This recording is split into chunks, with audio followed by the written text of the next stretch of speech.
Picture this. A young girl, barely 14 years old, stands trembling in a candlelit room. Her hair has been divided into 6 elaborate braids, woven with woolen ribbons, parted by a spearhead that Roman custom demands must have been pulled from the body of a fallen gladiator. Her face is hidden beneath a flame-colored veil so vivid it's said to match the lightning of Jupiter himself. Outside, a crowd of revelers sings crude songs filled with jokes so obscene that even the Romans themselves considered them shocking. And somewhere beyond that doorway, her new husband waits. But what happened next? What occurred once those doors closed and the singing faded into the Roman night has been deliberately erased from history. Roman authors avoided describing it directly. Early Christians tried to wipe it from memory entirely.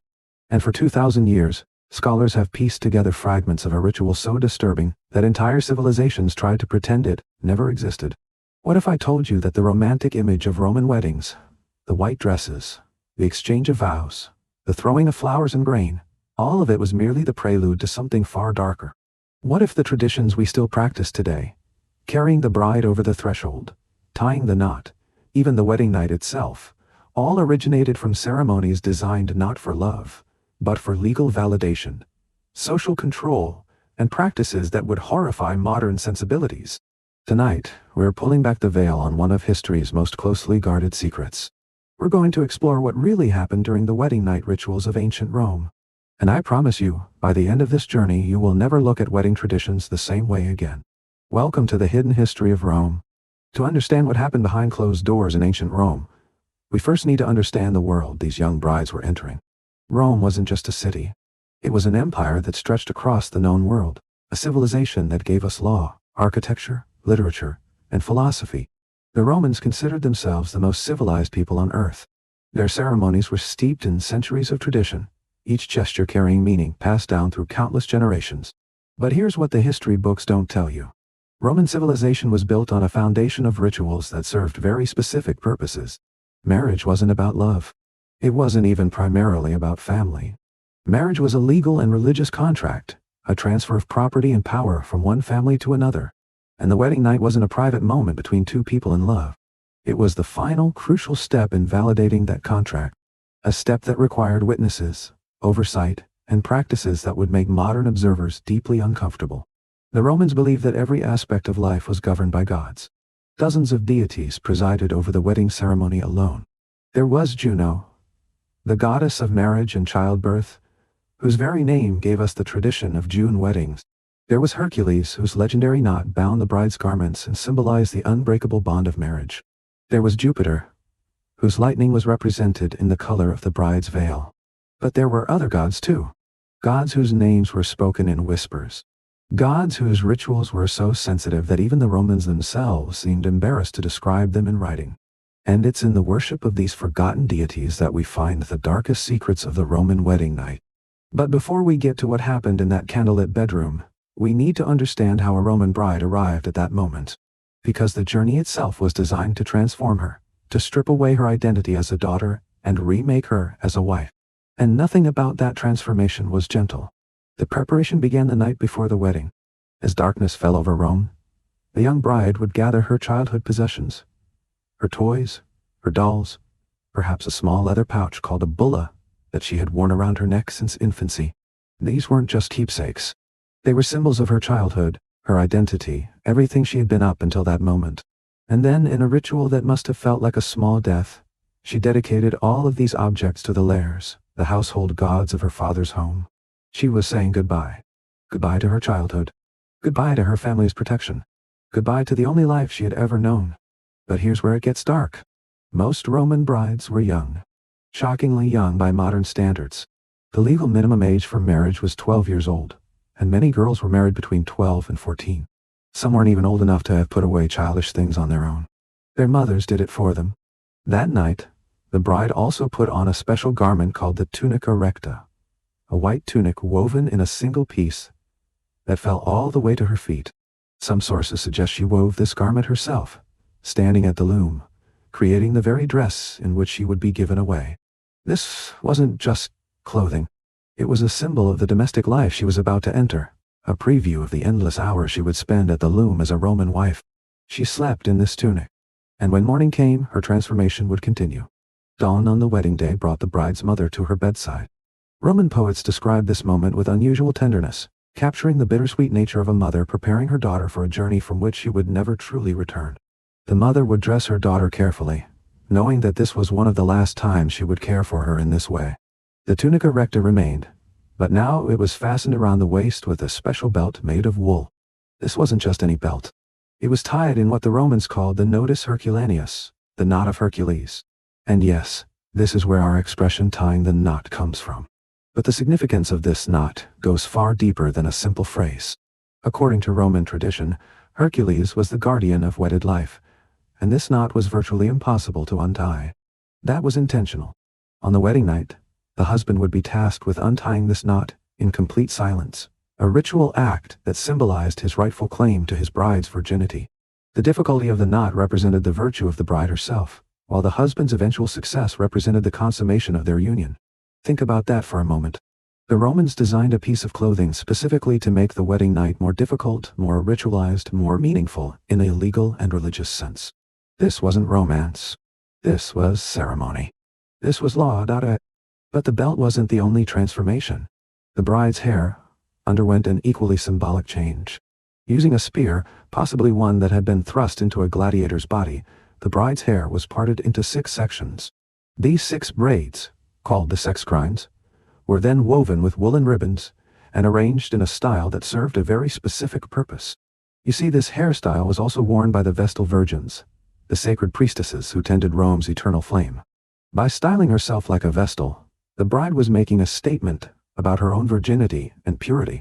She was presenting herself as sacred, as untouched, as worthy of the man who was about to claim her. The spear used to part her hair, pulled from a gladiator's corpse, carried its own dark symbolism. According to one Roman author, this was meant to ensure that the bride and groom would be joined as closely as the spear had been joined to the gladiator's body. Others suggest it symbolized the violence inherent in the transformation of virgin to wife, a violence that the Romans acknowledged even as they celebrated it. Finally, over all of this careful preparation, the bride donned her veil. The flammeum, as it was called, was a color that ancient authors describe variously as flame orange, deep yellow, or saffron. It was said to match the lightning of Jupiter, the king of the gods, connecting the bride to the divine order that governed Roman life. The veil served multiple purposes. It identified her as a bride. It represented modesty and the pudor, the sense of shame that was expected of respectable Roman women.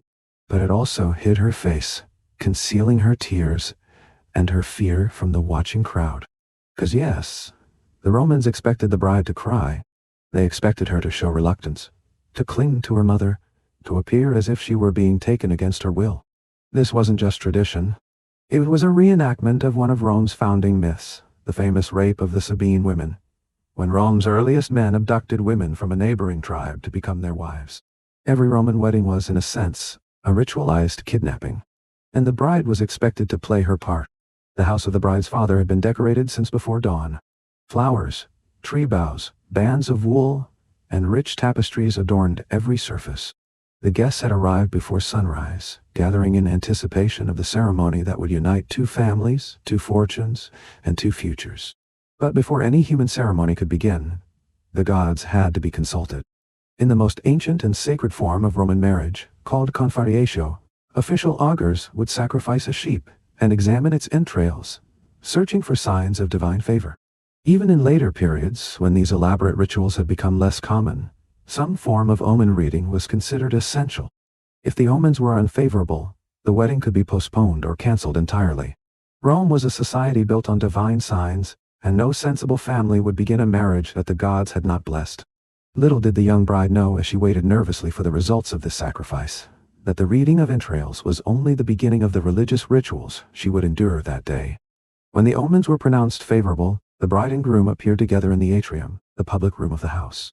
This was the moment when the ceremony truly began, though what we would recognize as a wedding ceremony was quite different from modern expectations. There was no exchange of personal vows. There was no minister or priest declaring them man and wife. Instead, the ceremony centered on a single crucial act, the joining of hands. This ritual, called the dextrarum iunctio, was performed by a special figure called the pronuba. The pronuba was a matron of impeccable reputation, a woman who had been married only once, and who still lived with her husband in undisturbed harmony. She was considered the ideal of Roman womanhood, and her presence blessed the union with the promise of similar fidelity. The pranibha took the right hands of the bride and groom and joined them together. In this moment, the bride was passing from the protection of her father to the authority of her husband. She was, in a very real sense, becoming his property. The bride spoke words that would echo through the ages. Ubi tu Gaius, ego Gaia, she said. Where you are the male, I the female. The groom responded in kind. Ubi tu Gaia, ego Gaius. These weren't names. They were titles, markers of gender and role. The bride was declaring herself to be whatever her husband needed her to be, to follow wherever he led. After this declaration, a contract was signed. Yes, the Romans had written marriage contracts, legal documents that specified dowries, responsibilities, and the consequences of failing to meet those responsibilities for both parties. Marriage was a business arrangement, and like all Roman business, it was documented and witnessed. But here's where it gets interesting. The witnesses at a Roman wedding weren't just there to observe. They were there to validate, and their role would become even more important when night fell. With the formal ceremony complete, the wedding feast began. This celebration, called the Cena Nuptialis, was held at the home of the bride's father, and it would continue until evening. The guests ate lavishly. Wine flowed freely. Songs were sung, some of them so crude that they would make a modern audience blush. Often, a special wedding cake made from wheat or barley was broken over the bride's head. This wasn't done gently. The fragments of cake symbolized fertility, and the crumbs were eaten by the couple, thrown at the bride like confetti, and fought over by guests who believed they brought good luck. A pig was frequently sacrificed, its blood spilled to ensure prosperity and fertility for the new couple. The Auspex, the reader of omens, confirmed once again that the gods smiled upon this union. And through it all, the bride sat quietly, veiled, waiting for evening to fall. Because when darkness came, her true ordeal would begin. As the last light faded from the Roman sky, the atmosphere changed. The celebration took on a different quality. Something more primal, more urgent. The moment had come for the Domum Deductio, the procession that would carry the bride from her father's house to her husband's home. This wasn't a quiet journey. Fluted players led the way, their music piercing the evening air.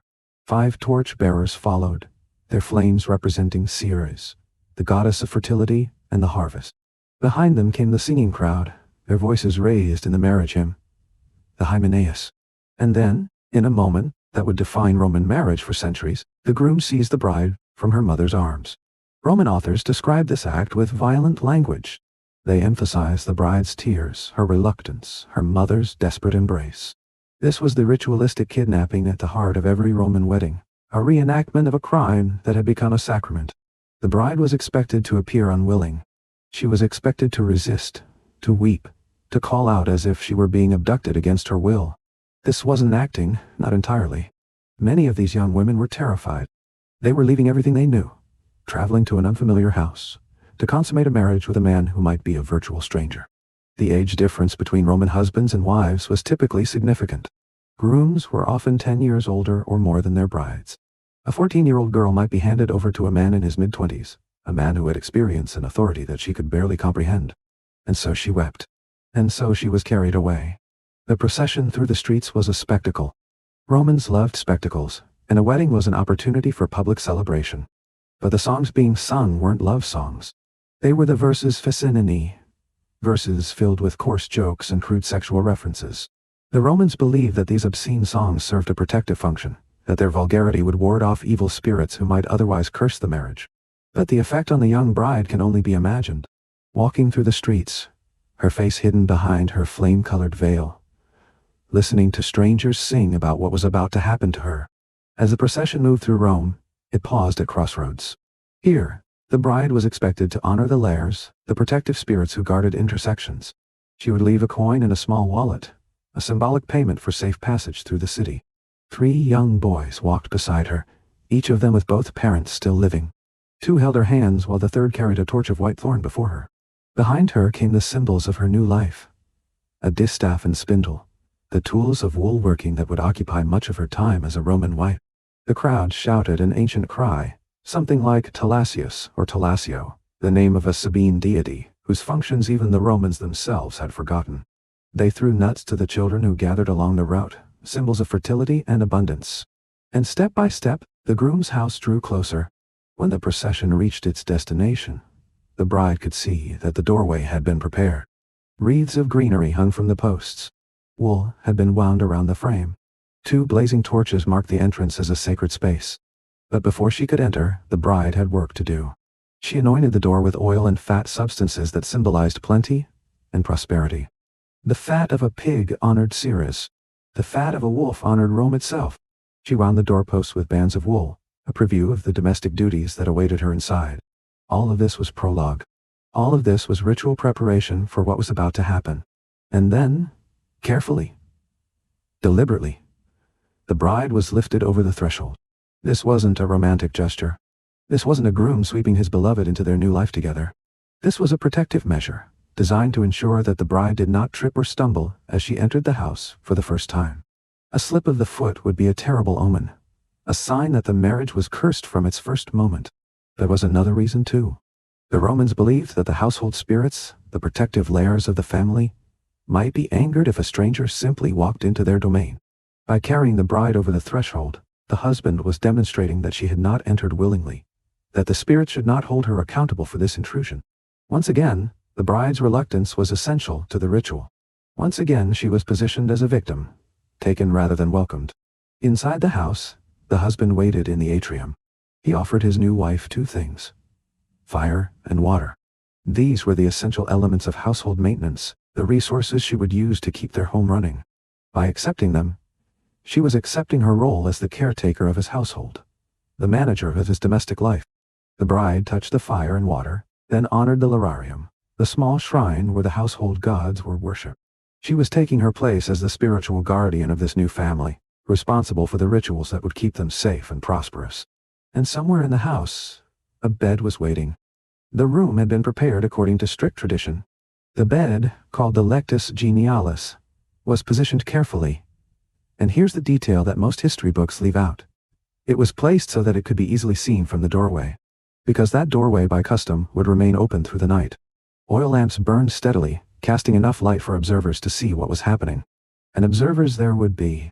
The pronuba, that matron of impeccable virtue who had joined the couple's hands earlier in the day, would remain to oversee the consummation of the marriage. Think about that. After the crowd had departed, after the singing had stopped, after the doors of the house had closed to the outside world, there was still no privacy. The pronuba was there, watching, ensuring that the marriage was properly consummated. But why? Why would the Romans insist on such an invasive practice? The answer lies in understanding what Roman marriage really was. It was a contract, a legal arrangement that transferred rights and property from one family to another. The bride's virginity wasn't just a moral ideal. It was a guarantee of legitimate succession, proof that any children born from this union would truly belong to the husband's family. The consummation of the marriage was the moment when this contract became binding in the most fundamental sense. And like any important legal act, it required witnesses. This wasn't about love. This wasn't about intimacy. This was about validation, documentation, and proof. And the bride? She was expected to endure it all.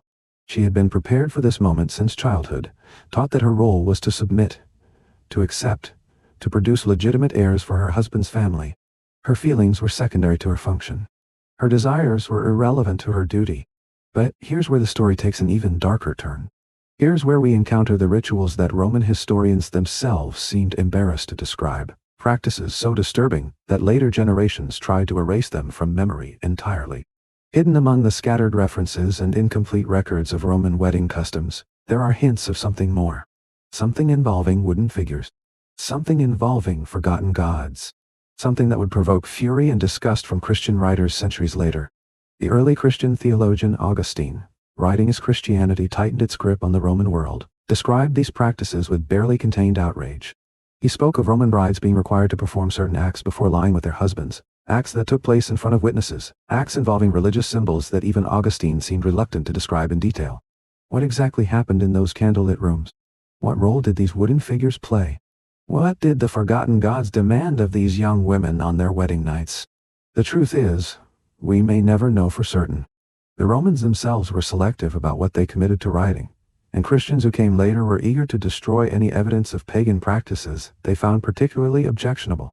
But we can piece together fragments. We can read between the lines of texts that dance around their subjects.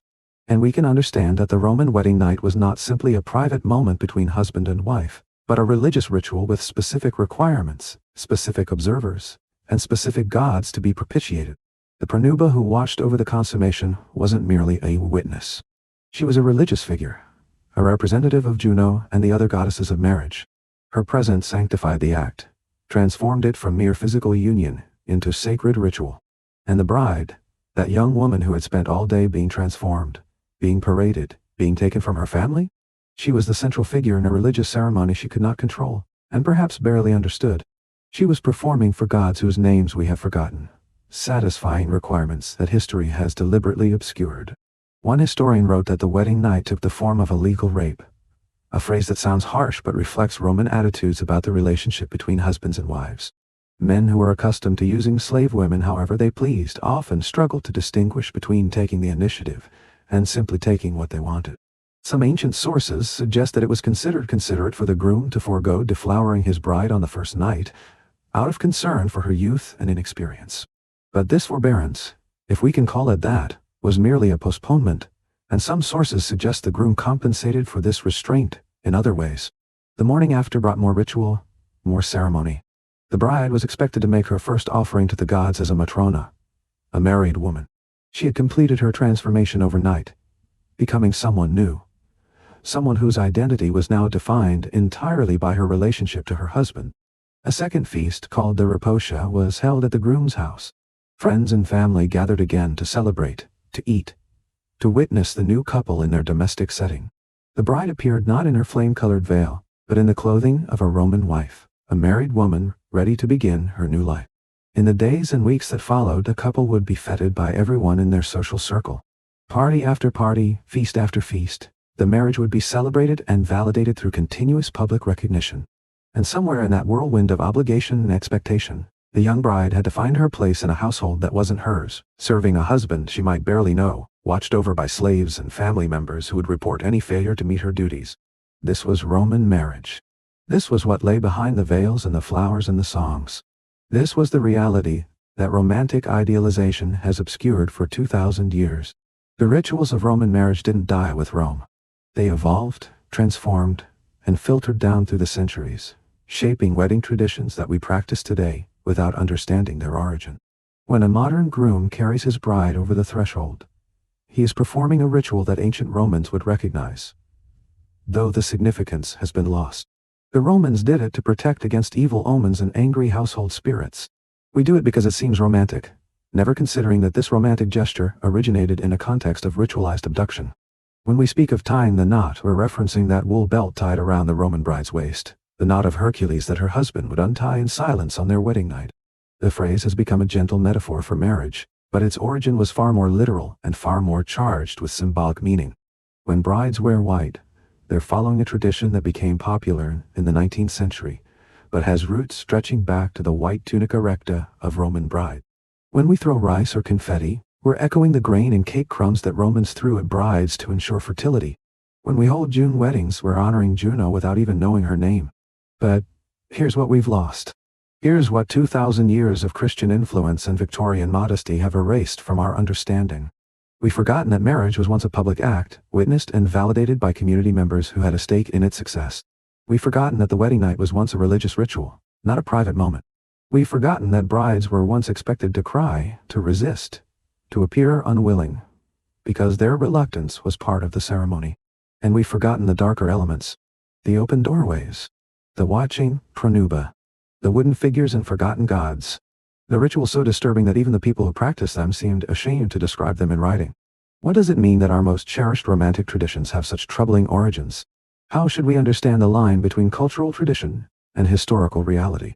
These are questions without easy answers, but they're questions worth asking. The Romans who performed these rituals believed they were honoring their gods and ancestors.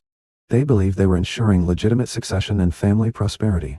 They believed they were doing what was right and proper, following customs that had been passed down through generations. But they were also treating young women as property to be transferred, as vessels for producing heirs, as performers in rituals they could not control. The bride's tears were expected. The bride's reluctance was required. The bride's consent, in any modern sense of the word, was irrelevant. And this is perhaps the most disturbing revelation of all. Not the specific rituals, however strange they might seem. Not the open doorways or the watching witnesses. But the fundamental understanding of what a bride was and what she was for. She was the guarantor of legitimate children. She was the manager of the household. She was the performer of domestic rituals. She was many things to many people. But she was rarely, if ever, considered as an individual with her own desires, her own hopes, her own right to choose. As we close this journey into Rome's hidden history, I want to leave you with one final image. Somewhere in ancient Rome, on a night very much like the nights we experience today, a young woman lay in an unfamiliar bed in an unfamiliar house. The sounds of celebration had faded. The torchlight had dimmed, and she was alone with a man she might barely know, watched over by a matron who was there to ensure that everything happened according to custom. She had been prepared for this moment since childhood. She had been dressed and decorated and paraded through the streets. She had been taken from her mother's arms and carried over a threshold. And now, at the end of all that ceremony, she faced the reality of what marriage meant in ancient Rome. We don't know what she felt. The Romans didn't consider that important enough to record. We don't know her name, or her face, or whether she found happiness in the years that followed. But we know that she existed.